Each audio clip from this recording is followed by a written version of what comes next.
নমস্কার বন্ধুরা, আমি আজকে একটা সন্ধ্যার টিফিন রেডি করবো তোমাদের সাথে। দেখো, টিফিনটা একদম জলদি হয়ে যায়, টিফিনটা বেশি দেরি হয় না, বাচ্চাদেরাও খেতে খুব ভালোবাসে। এই যে কড়া বসিয়ে, আমি কড়া বলতে একটা ফ্রাইং প্যান ছিল, ওটা বসিয়ে দিলাম। তার মধ্যে হতে তেল দিলাম, একটু তেলটা বেশি দিতে হবে, নাহলে মানে ব্রেডগুলো সুন্দর ভাজা হয়ে যায়, তেলটা কম টানে। ডিম দুটো ফাটিয়ে একটু লবণ দিয়ে এটা অ্যাড করে নিচ্ছি ভালোভাবে। একটু গোলমরিচের গুঁড়া দিলে ভালো হয়।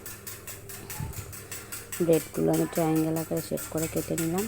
ইচ্ছে করলে তোমরা ব্রেডের সাইডগুলো ফেলে দিতে পারো, আমি আর ফেলিনি। একদম কষ্ট কম, টাইমও কম। তেলটা ভালোভাবে গরম হয়ে গেলে যে ব্রেডগুলোর মধ্যে ডিমটার মধ্যে চুবিয়ে ডিমও বেশি প্রয়োজন হয় না, ডিমগুলো চুবিয়ে এর মধ্যে দিয়ে দিলাম। দুটা তিনটা যতটা পারো দিতে পারো, ইচ্ছা পাত্র অনুসারে দিয়ে বাস উল্টিয়ে নিলে রেডি সন্ধ্যার টিফিন। এক পাশটা ভালোভাবে হয়ে যাওয়ার পর আর এক পাশটা উল্টে দেব। আমার প্যানটা ভালোভাবে গরম হয়নি, তেলটা, তার জন্য যে লেগে যাচ্ছিলো।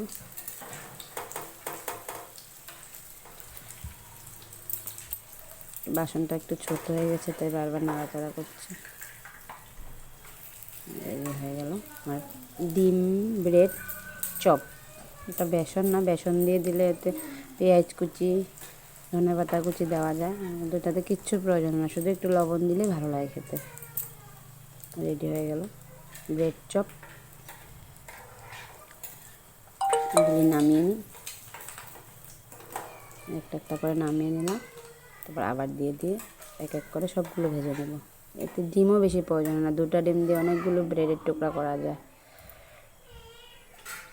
আবার এগুলি উঠিয়ে আরও কয়েকটা দিয়ে দিচ্ছি। এগুলি হতে থাকো, তারপরে আমি ওগুলো সবগুলি পরপর ভেজে নেব।